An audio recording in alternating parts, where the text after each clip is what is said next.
Hi guys, so till now on this channel we have discussed about one major concept that to start with our investing journey, we need to focus more on the mutual funds rather than investing directly in the stocks because that is comparatively riskier as compared to investing in the mutual fund. So in the second video only we discussed about the benefits of investing via mutual fund rather than individual stocks, and in the last few videos we have been trying to understand what are the different types of mutual funds that are available to us. We have studied about the various concepts of mutual funds such as NAV, and then we have discussed about the reasons why a mutual fund is better than a individual stock. But you must have got to know about one thing, and that we have understood really well, is that in case of a mutual fund, it is not us who are managing the finances. It is someone there in the mutual fund company whom we call as a portfolio manager, who is managing all these finances for us. So that person will require a professional fees for that. Similarly, mutual fund is a company that requires lots of funds for managing its own expenses. So there are a lot of expenses that are involved in running a mutual fund company. So who is going to bear all these expenses that are going to be borne by us? So guys, welcome to our YouTube channel Invest Kar Befikar, and in this video what we are going to do is understand this concept only. How do we as an investor get to know the expenses that are associated with the mutual fund units that we are going to invest in, and that is depicted by a simple ratio called the expense ratio, right? So this video is all about the expense ratio. So talking about the expense ratio, what is the meaning of expense ratio? So it's a simple formula. The fund fees, the fees that is associated with the fund divided by the total value of assets under management. So let's say that the fund fees is rupees 20 and the total assets which are there under management, they are 1000. Okay. So now if I talk about the expense ratio, what would be the expense ratio? The expense ratio will be 0.2%. So this is how the expense ratio is depicted. 20 rupees is the fees associated with the fund which you are investing in, and 1000 are the total value of assets that are being managed by the mutual fund manager. So 0.2% will be the expense ratio. Now why is it important? So it is important because it has a significant impact on the net investment profits that we'll understand by help of a quick example. So let's say there are two investors. One is Bunty, one is Bubbly. Bunty or Bubbly. Okay. So what do they do? Both Bunty and Bubbly invest rupees 1 lakh in their mutual fund. So both have their different mutual fund. Bunty is investing in mutual fund A and Bubbly is investing in mutual fund B. Both have invested, let's say, rupees 1 lakh in each of their mutual funds. The expense ratio of mutual fund A is 1%. So 1% of 1 lakh, what it is? It is rupees 1000. Simple. And in case of B has also invested 1 lakh rupees, and the mutual, you can say the expense ratio is 2%. So what will be the expense? The expense will be 2000 rupees. So prima facie, if you look at it, there is just a difference of, let's say, 1%.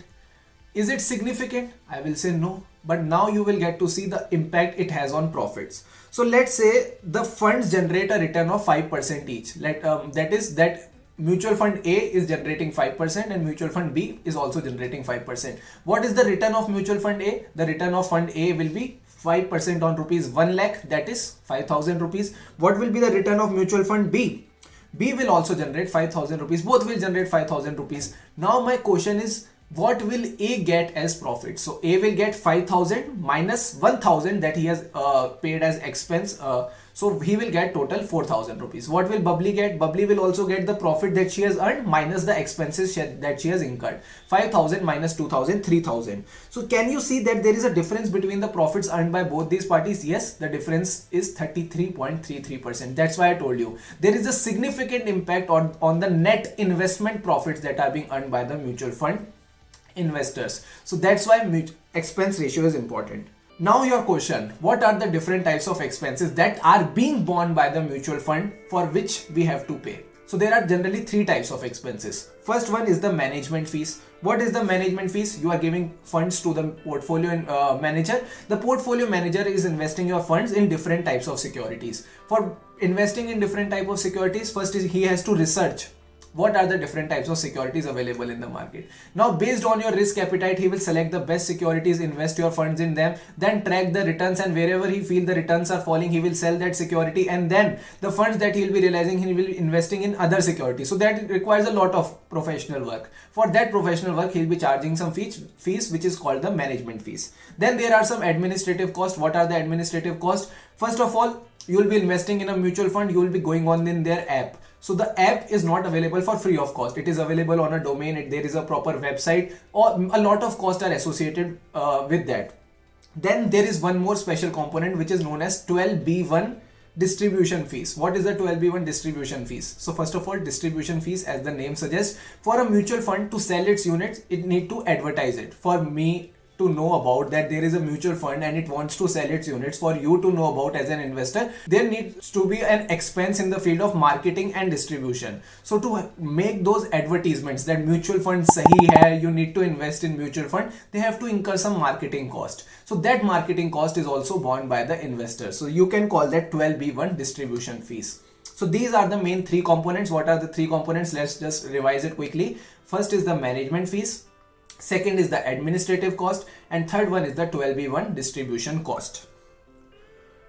Now there is one more concept which I feel we should cover in this video only, whether you should opt for a regular plan or direct plan. I'm sure you must have heard about these two concepts, that there are two types of plans in a case of a mutual fund. One is a regular plan and one is a direct plan. So let's take an example. I want to invest in an multi-cap fund. So multi-cap fund, as the name suggests, it will invest in all the three types of cap. First one is what?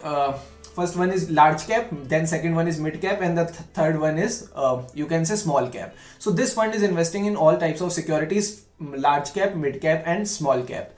Now for the fund manager to invest in these securities, he will have to take out time and management fees will be involved. But how do I get to know which is the best mutual fund for me? Matlab, I want to invest in a flexi cap fund, I want to invest in a multi cap fund. Which is the best mutual fund? Because let's say SBI is also offering me the mutual fund, DSP is also offering me the mutual fund, Mirai is also offering me the mutual fund, HDFC is also offering me the mutual fund. There are lots of companies available in the market. So for me to select the right fund, either I should have the knowledge about which fund is right for me, or either I need to take some consultation. So for the consultation, of course, some consultation fees will be involved. This could be one scenario, or either instead of charging me the consultation fees, the person who is providing me the consultation can recover it from the mutual fund company. And what do you think? When he will recover that thing from the mutual fund company, will the mutual fund company leave me alone? Will it not recover that from me? The answer is no. It will recover it from me, and it will recover from me in the way of a higher expense ratio. So now you know that there are two types of plans. One in which I can directly invest in the mutual fund. In the second one, I am investing in the mutual fund through a middle person, or you can say a broker. Which one do you think will have a higher expense ratio? Of course, the second one, in which a middle party is involved whose commission also become a part of the expenses that I have to bear. So now you know, if you have the right knowledge about which mutual fund you need to invest in, you are saving a lot on the expense ratio. So which plan is better for me? When I'm telling you about everything about mutual fund, when I'm educating you about the mutual fund, you know what's your risk appetite. You can definitely Google and see what are the returns being offered by different mutual fund.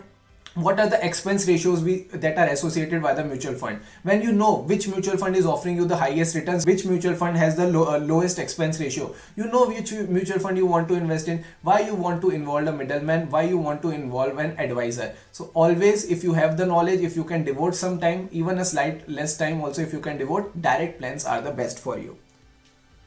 So one more question, is higher expense ratio bad? Matlab, I am asking you this question right now. We have discussed everything about expense ratio. What do you feel? Is higher expense ratio bad? Matlab, I have two mutual funds, fund A and fund B. Fund A is charging me a higher expense ratio compared to fund B. Do you think fund A is bad than fund B compared to fund B? The answer is no, of course, because if with a higher expense ratio, fund A is able to generate even higher returns, of course fund A is better for me, because what expense ratio that the fund is charging should also be reciprocated by the higher returns it is able to offer me. So higher expense ratio does not mean directly that it is a bad fund.